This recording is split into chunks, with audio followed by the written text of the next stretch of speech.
There are few teams that can match the fluidity and chemistry that Inter show on a weekly basis, whether it's the centre-backs attacking the space in behind the defence, or the three midfielders starting the team's attack, with the wing-back acting as the holding midfielder. There are far too many rotations to describe this system tactically.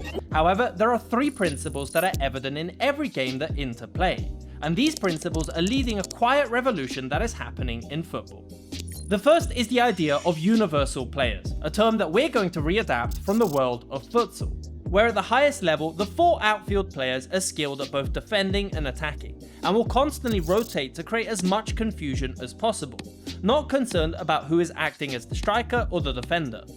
Scale this up to 10 outfield players, and we have a good blueprint for what happens at Inter. Defenders will consistently attack forward, with midfielders and strikers building the attack, or dropping into deeper positions to pick up the ball.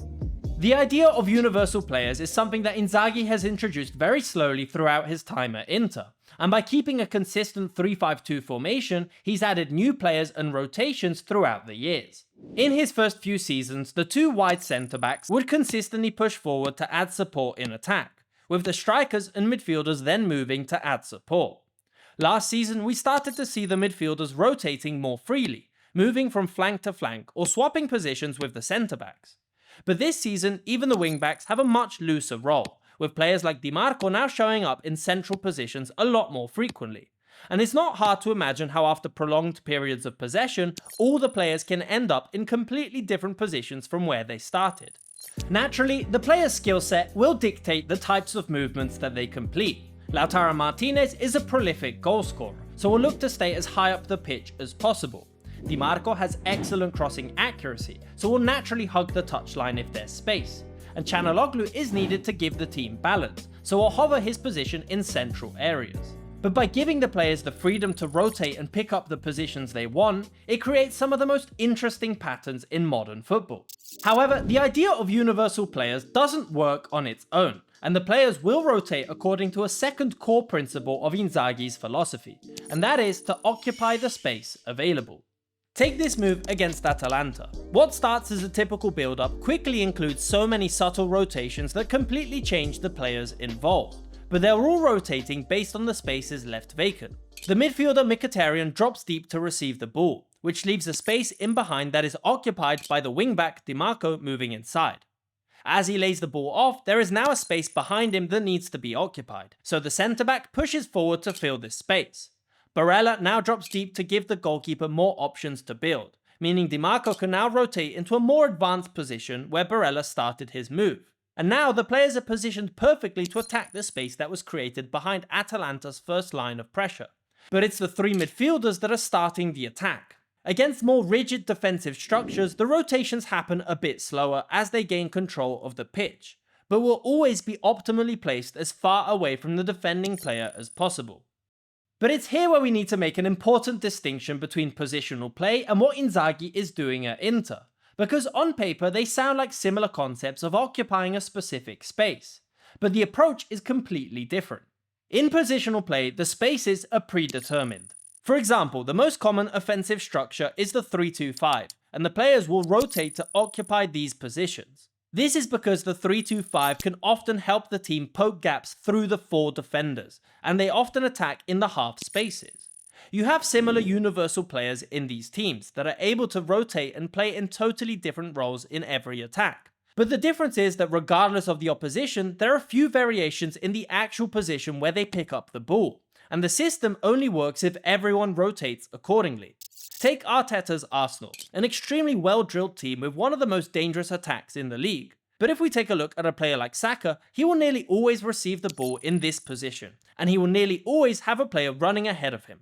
Sometimes he might be the player attacking the half space, but the patterns are there for everyone to see. But with Inzaghi and this more free-flowing nature, he's not concerned about overarching structure. You rarely, if ever, see Inter use a consistent pattern in attack, but the players are all positioned in a space that is determined by the opposition's defensive structure in that moment. In this clip here, for example, Inter have their two strikers in close proximity with Bastoni making a run forward. If this were a positional attack, the players would be more stretched out, trying to poke gaps between the defenders. But in this system, the space can change any moment, and we see how Barella is tilting to the side of the pitch with the ball, picking up the vacant space left by a teammate. The players are all in dangerous positions to push forward, and this causes the defensive line to completely lose track of Lautaro Martinez in the centre. This idea of occupying the space that is available in that moment rather than picking up a predetermined position leads to some really interesting patterns when watching Inter play. You end up with big groups of players on one side of the pitch, or sometimes the team is really stretched out because there is space far away from where the ball is in that moment. Or in moments where there is no space for them to attack, they will happily go all the way back to the keeper to restart their move. And it's exactly from these situations where we can include the third core principle in Inzaghi's Inter, and that is to attack quickly. Inzaghi, like many other managers that are leading this evolution, while they've shown us that you may find space between defenders, the most dangerous space is by far the one behind the defense, and it needs to be attacked as quickly as possible. Inter are not a team that will hold the ball high in the opposition's half, but will happily rotate the ball far back in their own half, attempting to get the opposition's defensive line as high as possible. Once the defending team is in the position they want, the rotations happen quickly, and they're aimed at attacking the space in behind, with defenders making extremely long runs to pick up the ball in space. Forward and backwards movements from the strikers causes imbalance in the defensive line, and with quick third-man layoffs, Inter can nearly always find a player attacking in behind.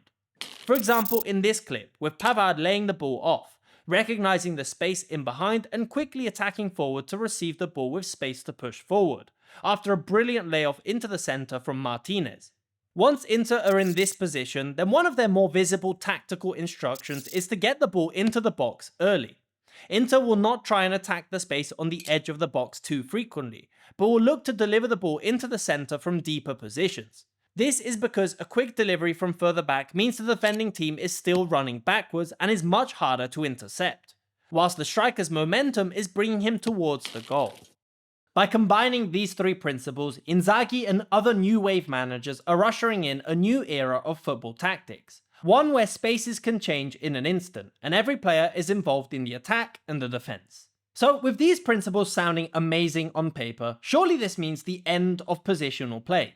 Well, not exactly, and this video is not meant to be a critique of positional play, and it's an ideology that definitely still has its place in the modern game and will be dangerous for years to come.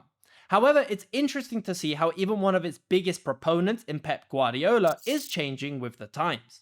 In recent years, and specifically this season, Guardiola has slowly introduced more fluid positions within his system.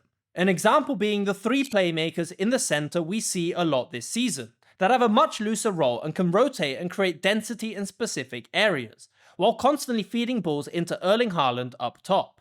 Naturally, many positions are still fixed. The wingers will hug the touchline and the covering structure is always the same.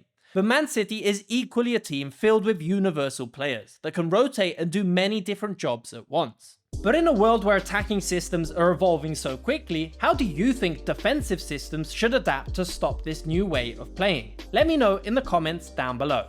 If you enjoyed this video, then please hit the like button down below and make sure to subscribe so you never miss an update. Thanks for watching.